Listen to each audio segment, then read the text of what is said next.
Hey everyone, it's Chris here from Everyday Survival Gear, and today we will be reviewing the Nicron B74. Basically a EDC style flashlight which has a angling head, which you can see I can do it with one finger. Whoop. It's actually a fairly big improvement on the angle head lights to be able to do it with one finger. That's not the only thing you want to do with one finger anyway, is it? Nicron to me is a brand new brand. Does that make sense? It's a new brand. First time reviewing or owning one of their lights, not only reviewing. There's many lights that I own that I do not review. Overall, I'll tell you straight up, overall, I was actually surprised at the fit and finish of this light. It is built really, really well. Output-wise, it is about average. It doesn't perform that much better than the other lights, but then it doesn't perform that much worse either. So you're kind of in the middle there, but it's a great simple EDC style flashlight. So we'll run over what it comes with. First of all, you get a micro USB. The actual Nicron B74 doesn't have any USB charging. The USB charging is like this. Voila! Ta-da! It's a 14500 that is USB rechargeable. And you also get warranty card, which I know no one really cares about, and instruction manual. You also do get things like the clip, but the clip already came on the light, and a built-in towel cap magnet, which I guess isn't really what's included. Well, it is included, but like it's already on the light and you can't take it off, so Alright guys, we'll run over the specs and features.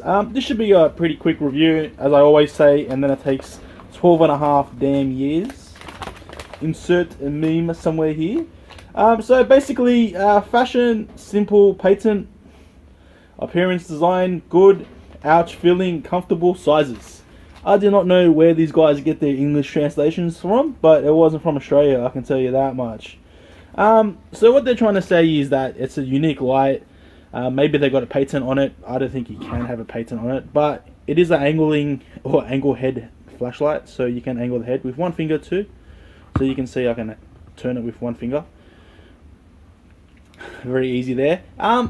In my written review, I did go over that it is pretty cool to see a new light like this, which does stand out. It is different. So it's got like a lot of features which make it unique and stylish, but they are also very functional features.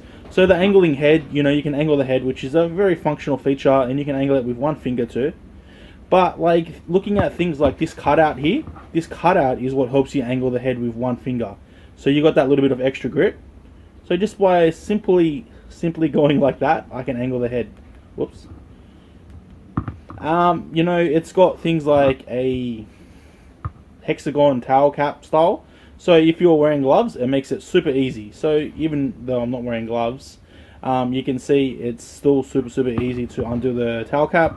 It's got like a reversing clip, and so just a few simple additions like that really make the light very user friendly. So we can put that down to that. So high grade aircraft aluminium body with good quality anodizing to protect the body. Basically they don't tell you what style of anodizing that they use. There will be some sort of different form. Because this is actually grey anodizing. I know it might be hard for you guys to see because the background and the lighting in here, but it is like a grey anodizing, and you can also get it in 3 other colors. And mentioning that, this light was sent to me by Gearbest for review, and they've actually got all 3 colors using the coupon that I have for like $18.90 something. I think like $18 US, somewhere $18-19 US, somewhere around about there. So it's actually a really good buy. It is using a Cree XPL HD V5, so you can see it is a very good binned XPL. Well, it is a very good binned LED, I should say. There we go, SMA reflector. No AR coating on the glass from what I can see, but it doesn't really matter too much. High grade electrical components with high efficiency circuit design to extend runtimes. Body switch, easy to adjust the light mode with high, low, long push, activate, hidden strobe, and SOS.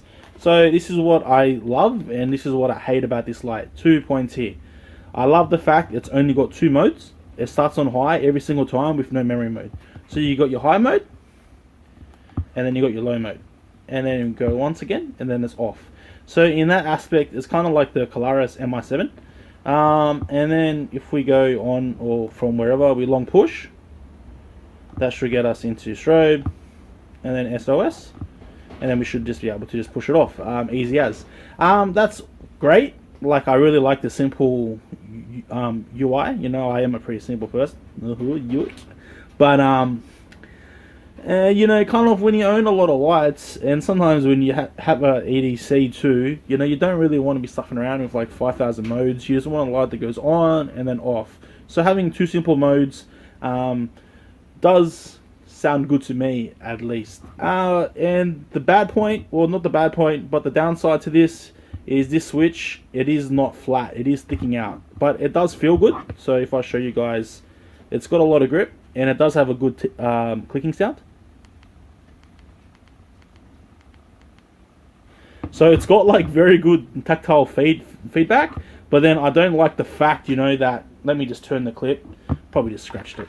You know, you can roll it around and you will activate it easy. So if you're gonna like EDC this inside your pocket, you will have to lock out the towel cap. So just keep that in mind. Or even if you EDC it inside a EDC bag like what I have, there's a good chance that you'll still turn that on, and you'll drain the battery out. So dual fuel, so it uses a 14500, which is micro USB rechargeable, or one AA battery. So you can use like any loop, alkaline, lead acid if you really want to, whichever. So switch life 50,000 cycles. It is IP65 rain and dust resistant. Purpose for outdoor, blah blah blah. So basically, specs wise, as I've already said, Cree XPL HD V5 in a white emitter. So it is a cold white, but when we go outside, you guys will see it's not actually that bad. It's pretty good compared to a lot of other lights in this category. So it does use a 14500. Its voltage range is 0.8 volts to 4.2 volts. Alright lads, so some people like to say it's not the size, it's about how you use it, which is right, because like you can use this light in a lot of different ways. So it's not only about the size, it is about how you use it, and you can make it smaller by angling the head like so, which I've already done. But it does look pretty cool when it's angled like this. I forgot to tell you guys at the start of the video, it's like blowing a gale here pretty bad, so that's all the rattling and stuff. I'm not King Kong, and there's no King Kong on my roof from what I can tell. So yes, size wise it is 112 mils by 21 mils, that's length, and then weight is 56 grams without the battery. What is it actually when it's angled? Bloody hell, that's friggin' loud, eh? Let me find my calipers, I'll be back in a second. Alright, so I found my calipers. It is like 93 mils, so 93, 92 maybe. I can't really see because the camera's in front of my face. But yes, and then this way is so technical, aren't I? This way is 35 mils. Did I say mils before? Did I say 9.5 or did I say 90? Or it's 93, 95 mils. Yeah, about 95 mils. I don't know what's going on there. These calipers were like 50-cent one or $1 ones. Don't expect it to be that good. It doesn't even have the screen on it. Yeah, what was I saying? Where are we up to? Alright, I guess we'll just go over modes. Mode wise, I moved everything out of the way to get the calipers. So mode wise, as I already told you guys, I believe I told you guys, there's two modes. High, which is 480 lumens rated by Nicron. I rated mine at, I think, 547 lumens. That was with a changed IMR cell. And low mode is 120 lumens. And that's pretty much it, because the hidden strobe and SOS are both 480 lumens. I should say high mode is supposed to last for 1.5 hours, which will mean it would be running on magic, because it cannot literally last for 1.5 hours. But it will have a step down, but it is pretty cold here right now. It's like 12 degrees, 11 degrees Celsius, and I have not seen mine step down since I've had it. And low mode, it runs for 5.5 hours on 120 lumens. I should also mention 110 meters of beam distance because it is using the SMO reflector, which is about 3000 CD. 1 meter drop resistant. The drop resistance is just average because it is going to be using a boost driver for the inclusion of a AA cell. And IP65 raining resistant. I think I should tell these guys. I can't even spell that good anyway, so what am I going to say? Alright, now we shall take it apart. So, as I said before, this bloody tail cap is easy as hell to get open. There is a O-ring there. They don't actually give you spare O-rings, which is pretty funny. I don't know why they didn't give you spare O-rings, but yeah. The threads are very well cut and they came lubed. There's no like resistance there. They are pretty thin, but there is a lot of them. So you guys probably won't be able to see the best, but like they aren't too bad. Well, they're good, they're perfect, but they are a little bit thin. They could have made them a little bit thicker, but nah, doesn't really matter. There's enough there for it to be safe. This is the magnet here. So the magnet kind of gives the light like a unique look. It's got like a serial number or something here, which is pretty cool. I like that. It might be childish to some people, but I personally like it. Battery comes out like so, as you would expect. And that's pretty much all I can show you driver wise, unless I was to pull it apart, but it's glued, so I don't really want to risk it.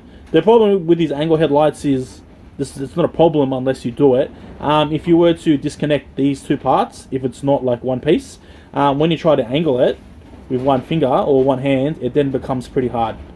Knurling, I really like the knurling on this. I should have said that at the start. The knurling is like super grippy. It's got better knurling than pretty much any light in this category. Yeah, so I think like design wise, Nicron went out of their way to over design it by the look and the features on the body. And then the driver, you know, I quite like having only two modes. They probably could have used like one lower mode, but it doesn't really matter too much. At the front here, it's got these cutouts, so you know it can be tactical when you can stab someone in their PP hole with it or in the eye. Please do not go do that, guys. Or really what that is there for is if the light's like this, because it can be tail stood. I know the tail cap isn't on, but it can be tail stood or it can be like set down. You'll be able to see that the light is still on. It's in case you're wondering, it is an SMO reflector, as I've already said, and a Cree XPL V5 HD, blah blah blah. The good thing about using the XPL HD, not the HI, is that although it is a cool white tint, it's not actually too bad. And I also forgot to tell you guys, Nicron didn't actually give us any specs with the AA battery. So I've done my own tests, but they came out pretty crap. But and I forgot what they are. I got to go check my review, and I'll be back in a jiffy. Oh wait, actually I remember what they are. I tested it at 240 lumens with a standard Any-Loop AA battery. Bloody hell, I forgot those in the house. Yeah, so that's pretty much it. We'll take it outside now and we'll see how it does. And just so you guys can see the lux testing and whatnot, I've done all my own testing, so I could get some results. And it's what my niece called me. Chris is a bum. Yep, that's me, I guess. Alright guys, so this is the Nicron B74 on its highest mode, which is 480 lumens rated by Nicron, or 547 rated by me. Everything's super level gear. As you can see, it's fairly windy. All my tripod almost flew over. Sorry guys. Yeah, as I was saying, as you can see, it's fairly windy. So I'm standing pretty far back, so I can get some shelter. But it's not really working because I'm still freezing. Yeah, so you can see high mode. As I said, you know, it's a cold white tint, but because it's the XPL HD, you can see the tint isn't actually too bad. And the beam pattern is very nice. I've just been inside the shed, fiddling with a Convoy L2, trying to get the beam pattern perfect, and I can tell you it's bloody hard. So Nicron done a really good job here. You know, the beam's fairly wide, it goes the whole way over there. The shed's lights on all the way to over there, and it puts out a lot of light. So 547 lumens rated by me. So yeah, whoa, man, this tripod. must be like, it's like 100 km/h gales here. So yeah, we'll go to low mode, 120 lumens. So you can see low mode is still fairly bright, and I think it's starting to rain actually. But yeah, so low mode is about 120 lumens, so it's fairly bright. I should mention this is with the included 14500, so keep that in mind. Because I'm already standing out here, I've got all the little lights in my pocket. We'll just go next up. So we'll turn it off for a second. And then here we go. This is the Polaris MI7 on its highest mode. So you can see this is a XBL HI with a SMO reflector. And the Nicron B74 to the left side. So right is Polaris MI7, left is Nicron. So you can see side by side that the MI7 is definitely a little bit colder in tint. Also, the Polaris MI7 is supposed to be rated at 700 lumens, but you can see output wise that they're fairly close. And B patterns are fairly similar.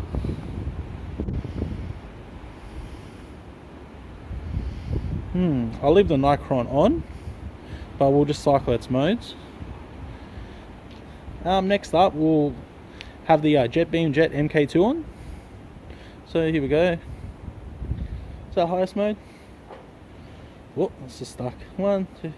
So that's the JetBeam Jet MK2 on, and this is the Nicron B74 on. So left Nicron, right JetBeam Jet MK2. So yeah, so basically you can see they're pretty similar output.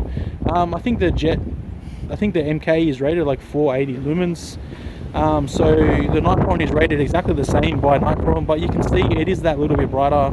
You guys should be able to see that because I can see it through the camera. And you can see that the tint on the XBL HD is actually better than the cold white tint on the XPG2. One more light we'll go over. Where is it? Alright guys, this is the Blitzwolf BW ET1 on to the right. So you can see this is a fairly neutral white tint, like about 5000K, 4500. And then to the left is a Nicron. So right, Blitzwolf, left, Nicron B74. You can see output wise, although the Blitzwolf is rated like 600 or 700 lumens, they're fairly similar. The Nicron could actually be brighter maybe. I'm not completely sure. Tint wise, you know, you can see that the Blitzwolf is definitely a warmer tint, but that's what it's sold as. It's sold as a warmer tint, so you would expect that, I guess.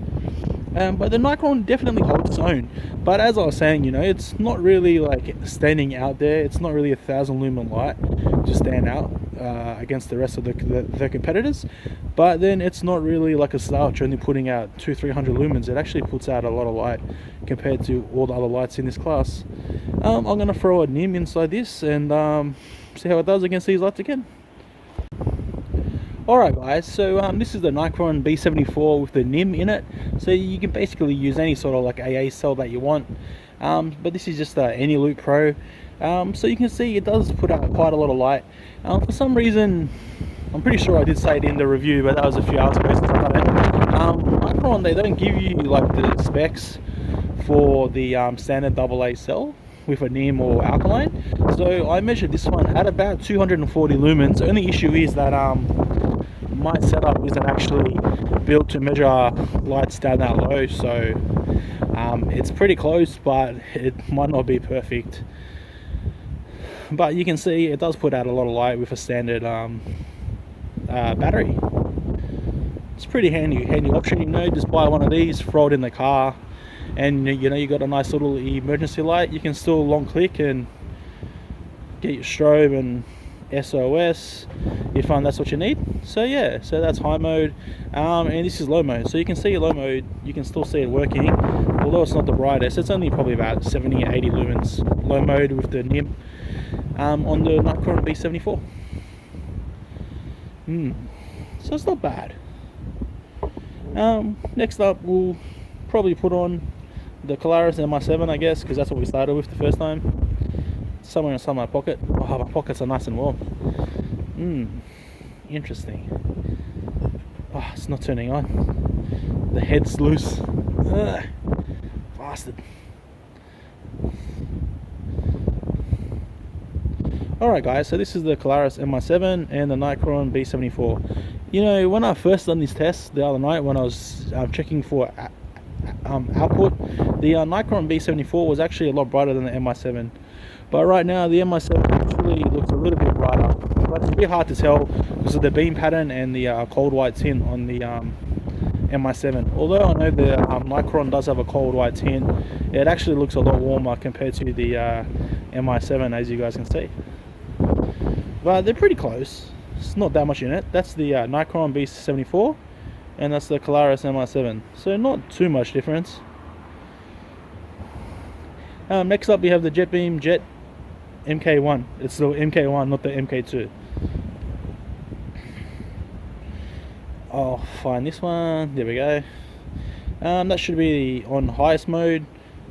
We'll just cycle the Nicron. So this is the JetBeam Jet MK1 on here with the standard any loop, and Nicron B74 to the left, and JetBeam Jet MK1 to the right. So you can see the Nicron is definitely brighter here. Puts out a lot more light than the JetBeam MK1, and it does have a better tint too. It's not as cold as I was saying before. For some reason, when you don't put too much current into these XPG2s, they get really cold and they turn a little bit blue. So they're kind of like having a little bit more current in them. They're not the best emitters to run down super low output. That's what I found for myself. I'll grab the Blitzwolf from inside the shed and we'll go side by side with that, and then we're done. Alright guys, so we've got the Blitzwolf on. I'll just ramp it up. So that's the Blitzwolf on the highest mode. Tripod again, and this time it's the whole way out. That gust was pretty big. So Nicron B74 there, and Blitzwolf. I'm not even going to say the name, BWET1 I think, but I could be wrong. So you can see output's fairly similar. I think that the Blitzwolf is pretty bright. No, actually, nah, both about the same. But you do get the nice warm white tint, and you get a pretty good tint still on the Nicron B74. So yeah, I'd count them about even in output wise. But I don't know, you guys can see as well as I can. It's pretty close actually. Alright guys, so I know I didn't do an intro with me standing in front of the camera. Basically, because I didn't have my big tripod, then I had to go to the car and get it. And I was in here working. Anyway, so this is the Nicron B74. We finished the review. As always, like and subscribe, and thanks for watching, I guess. But before I go, I'd just like to say, yeah, that the Nicron is actually a really good light. If it didn't have the issue with like the side switch, and you know, like it can be activated pretty easy, it would probably be the best light out there. I know it doesn't have 100,000 modes. And I know some people do like that. Me personally, I don't like that. You know, 2 modes is fine. 3 modes is fine. And yeah, you know, it is really well built. It does have the qualities of being able to, you know, use normal AA's. So it's a little bit safer than the lithiums. Do I have a lithium in it now? It's right here on my head. Is that safe? Anyways, guys, yeah. So kind of blabbering on. I had to get out of the cold. You can see, getting a red face from the wind. So as always, once again, like and subscribe guys, and thanks for watching. Also, I think you're supposed to click the bell icon, and if you actually want to watch the videos and not just be sub for no reason, click the little bell or something. I don't know, it does something. YouTube stuffed up everything. Who knows? Thanks guys.